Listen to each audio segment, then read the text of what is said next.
Mais c'est de la vision dont je parle. On Vision, ne quoi. sait pas où on va. Les enfants, qu'est-ce qu'ils vont faire, où ils vont, tu ne dis rien. Nous-mêmes, le foyer, on ne sait pas.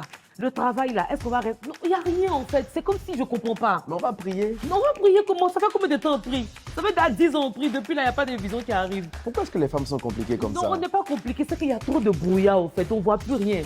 C'est un Brouillard. matin qui est devant nous. Oui. Ok, on parle des hommes justement qui ont besoin d'avoir une vision claire dans leur couple. Reste connecté. Hello à tous, Salut, salut. Bienvenue sur la chaîne Standard Divin, votre chaîne qui vous permet de trouver et de garder l'amour, le bon. Exact. Alors aujourd'hui, on a un thème qui est quand même piquant. Ça va piquer un peu les hommes aujourd'hui. Je pense que une femme va crier Amen. Mais on pique beaucoup les hommes, je crois, depuis ces derniers temps. C'est la saison des hommes. C'est On la est là, saison on des veut hommes. évoluer, on veut se faire former. Yes, parce que les femmes sont beaucoup fait former. Là, Exact. maintenant, on pense que c'est la saison des hommes. Tout à Moi, fait. je vais me taire et puis je vais laisser maintenant les hommes parler. Oui, là c'est beaucoup moi, c'est beaucoup plus moi qui vais parler. Yes. Et donc la thématique est vraiment importante et très capitale parce qu'on va parler en fait de devenir un homme de vision pour son couple. La vision est un élément fondamental dans un mariage et dans toute chose d'ailleurs. Et on voit de plus en plus de personnes qui, en l'occurrence des femmes, qui sont frustrées, qui sont gênées et qui inconsciemment ont des attitudes de manque de respect, de désinvolture, de frustration, d'agacement, d'irritation dans leur relation, dans leur couple, parce qu'elles ne voient pas devant elles des hommes de vision, des hommes qui savent prendre le leadership, des hommes qui savent parler, des hommes qui savent prendre des initiatives, des hommes qui ont une longueur d'avance et qui, par leur vision, par leur projet, sont capables de rassurer, de sécuriser, mais surtout de faire évoluer ces femmes. Alors aujourd'hui, on va parler de 3 astuces, 3 tips qui vous permettront de pouvoir, messieurs, devenir des hommes de vision, ces hommes-là que votre femme recherche depuis très longtemps.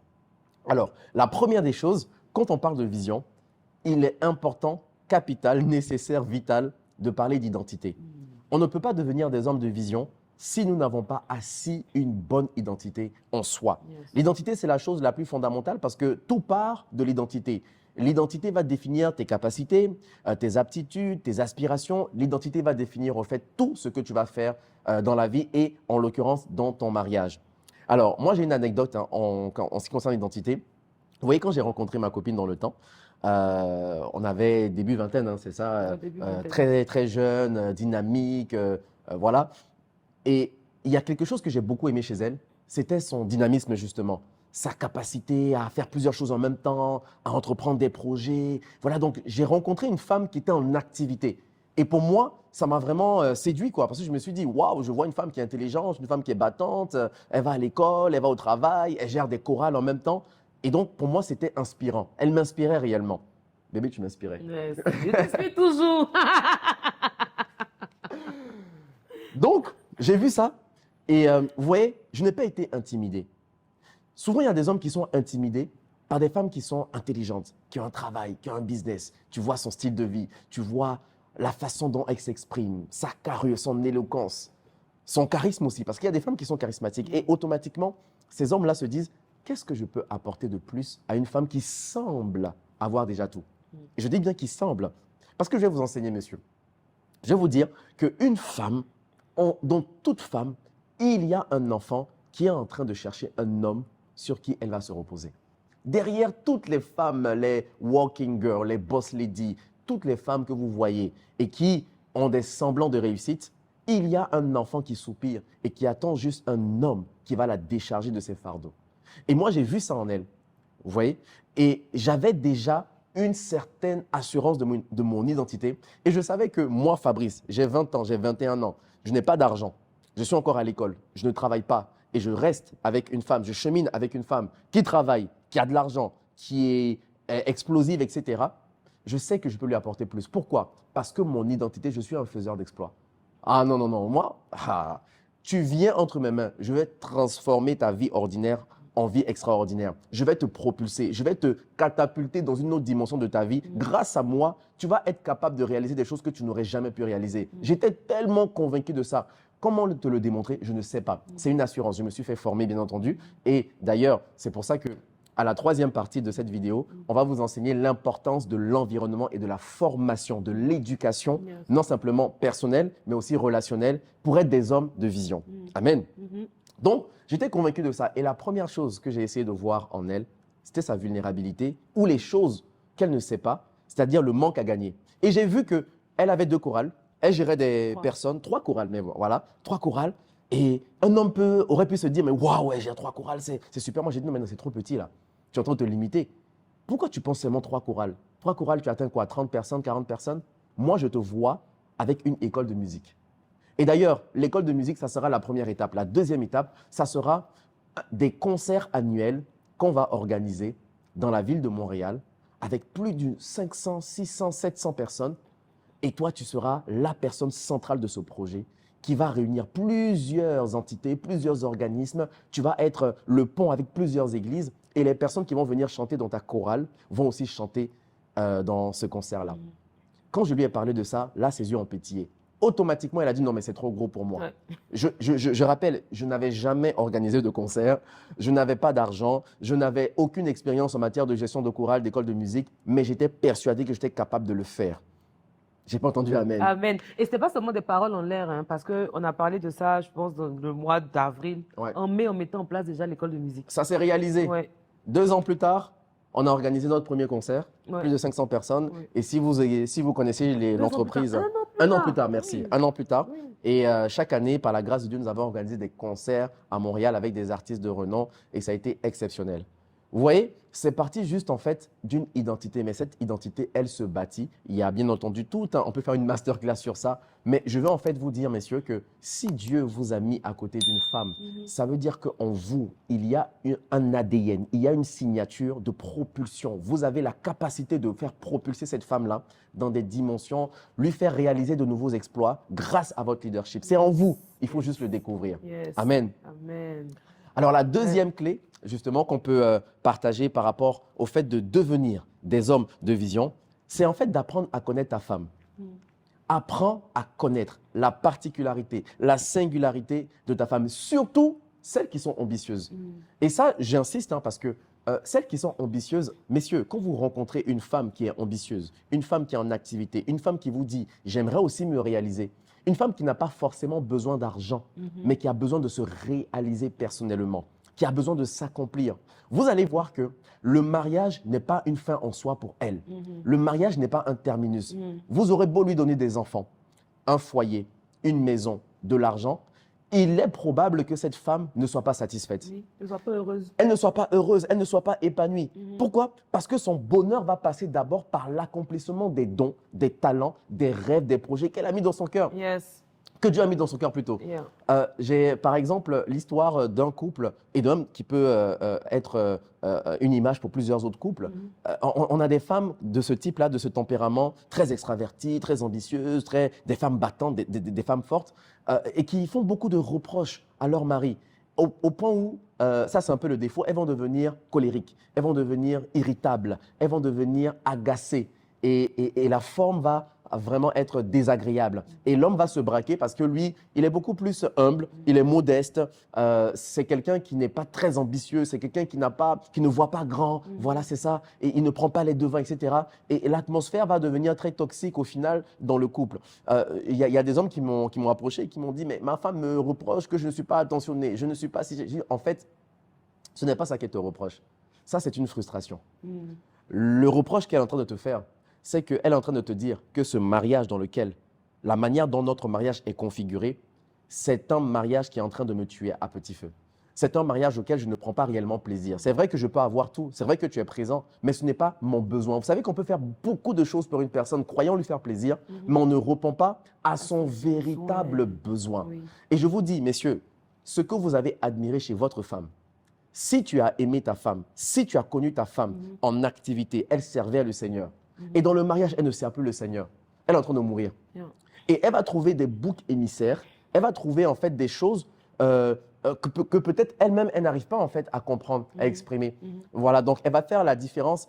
Elle ne pourra pas faire la différence entre ses frustrations et son véritable besoin.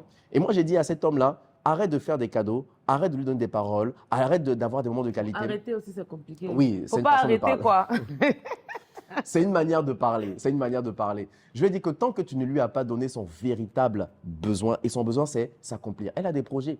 Est-ce que tu sais ce que ta femme rêve? Est-ce que tu sais ce que ta femme veut réellement? Est-ce que, si tu n'es plus là, est-ce que tu t'es déjà posé cette question? Qu'est-ce que ma femme réalise dans sa vie? Qu'est-ce qui rend fière ma femme? Tu vois? Ce genre de questions va t'amener en fait à être humble premièrement et à réaliser que tu vois ta vision du couple.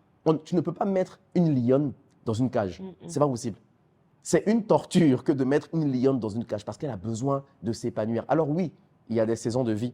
Il y a des saisons, il y a des moments où une personne, par exemple la femme, va être amenée à être à la maison, à être proche des enfants, à gérer la maison, à garantir une certaine stabilité. Oui, ça c'est tout à fait normal. Mais il faut que dans ta vision, dans ta planification, tu mettes en fait un intervalle, une lucarne où elle peut s'épanouir. Elle a des projets, elle a des rêves, elle a besoin aussi d'épanouissement. Ce n'est pas toutes les femmes qui se résument simplement au mariage, mariage, mariage, enfant, enfant, enfant. Amen. Hein? Voilà, donc ça c'est très important. Et vous voyez, il y a ce souci-là vraiment de l'homme de faire des exploits à sa femme. C'est le troisième niveau de leadership. Quand une femme est avec toi et qu'après 1 an, 2 ans, 3 ans, 4 ans, grâce à toi, elle n'a pas réalisé certaines choses, ça sera difficile pour toi de gagner en respect à ses yeux, tu vois. Ça sera difficile pour toi d'avoir de la considération. Elle va être là par défaut, parce qu'elle t'aime bien, parce que tu es l'homme, mais c'est-à-dire, il y a des femmes qui ont besoin… En fait, j'ai dit une fois dans une masterclass, ta femme attend que tu sois ton coach. Attend que tu sois son coach plutôt. Elle veut que tu sois son coach. Elle veut que tu sois la personne qui lui mette un cadre. Ce n'est pas forcément être dans les mêmes activités qu'elle. Comme moi, par exemple, j'ai été dans la même activité que ma femme. Ce n'est pas forcément s'impliquer jour après jour ou de façon quotidienne, de façon permanente. C'est juste en fait être comme un entraîneur pour lui dire, chérie, voici un peu ton talent, voici ton potentiel et voici comment est-ce que je te vois émerger, je te vois briller dans la prochaine année, dans les 2 prochaines années, dans les 5 prochaines années. C'est lui donner un cadre tout simplement. Et par ce cadre, elle va se sentir épanouie. Et c'est ça en fait quand on parle d'apprendre à connaître sa femme. Amen. Amen. Et la troisième des choses qui est la dernière, c'est de soigner son environnement. Quand tu connais ton identité, quand tu apprends à connaître ta femme, il faut que tu te constitues un environnement d'homme, je précise. Et ça, c'est vraiment un cri des cœurs que j'exprime parce que souvent, nous, les hommes, on vit nos faiblesses seuls. On peut mourir seul comme ça, avec tous les fardeaux, toute la pression de la société, toutes les souffrances des hommes, déjà du passé et présentes, et même de l'avenir, qu'on mange, on mange nos émotions. Parce que, vous voyez, la phobie des hommes, c'est la faiblesse. Mais la phobie de la femme, c'est la solitude. Et donc, comme nous, on ne veut pas être dans une position de faiblesse, on se tue, on prend tellement de choses sur nous qu'on ne demande plus de l'aide. On se tait. Et on cherche des solutions avec nos propres forces, par nous-mêmes. On cherche des solutions. Parfois, ça peut aider en effet. Mais très souvent, il y a des choses qu'on ne sait pas. Et ce que tu ne sais pas se retrouve parfois dans la vie de ton frère, de ton bro, d'un mentor, d'un coach, d'une personne vraiment qui est apte à pouvoir t'aider. Et c'est l'heure vraiment de se constituer un environnement sain dans les églises, dans des cercles professionnels, dans des communautés, peu importe. Mais il faut que, mon bro, tu dois avoir au moins 2-3 personnes autour de toi qui peuvent t'aider, qui peuvent te tenir la main, pas te juger, mais qui peuvent t'amener dans une autre dimension. Parce qu'il y a des choses, entre hommes, on se sent mieux à l'aise. Vous voyez, comment aimer sa femme, comment propulser sa femme, comment la sécuriser, comment éduquer ses enfants. Regarde le fruit des personnes qui sont autour de toi. Regarde un peu. Regarde les hommes que tu côtoies, à qui tu parles. Il y a une loi qui dit que tu es la somme des 5 personnes que tu écoutes et que tu fréquentes le plus. Regarde le fruit et soyons intentionnels dans la qualité, dans la sélection de la qualité des personnes qui constituent notre environnement. Alors, je m'arrête à ça. Voici un peu les différents éléments que je voulais partager avec vous pour que nous devenions des hommes de vision. Et comme je l'ai dit au début, c'est la saison des hommes. C'est la saison des hommes. Je vois des hommes stables, des hommes ambitieux, audacieux, intelligents, qui craignent le Seigneur, qui sont prospères et qui vont être de bons maris ou de bons futurs maris pour leur future épouse. Alors, je peux te donner maintenant la parole de la fin, si tu as un mot à dire. Non, c'est bon. Je trouve que tu as vraiment tout dit. Les femmes attendent ça. Je pense que ces dernières années, en tout cas, les femmes se sont développées. Elles sont arrivées à un niveau où elles se disent maintenant j'ai besoin d'un support, mais du côté des hommes, il n'y a pas eu ce développement-là. Et comme tu as dit, c'est la saison. C'est la saison pour les hommes de se former, c'est la saison pour les hommes de partir encore à un autre niveau. Il faut qu'on se challenge pour qu'on puisse aussi se développer, qu'on puisse upgrade dans la vie. Donc voilà, voilà. En tout cas, c'est un cri de cœur, c'était pas des menaces. Ouais. C'est pas les menaces de la part des femmes, c'était juste un cri de cœur. Comprenez-nous, on a besoin de ça. C'est tout. Exactement. Et finalement, abonnez-vous si ce n'est pas encore le cas. Standard Divin, c'est ta chaîne de référence en matière de relations amoureuses. Yes. Tu cliques, tu t'abonnes, tu reçois les notifications. Et tu partages.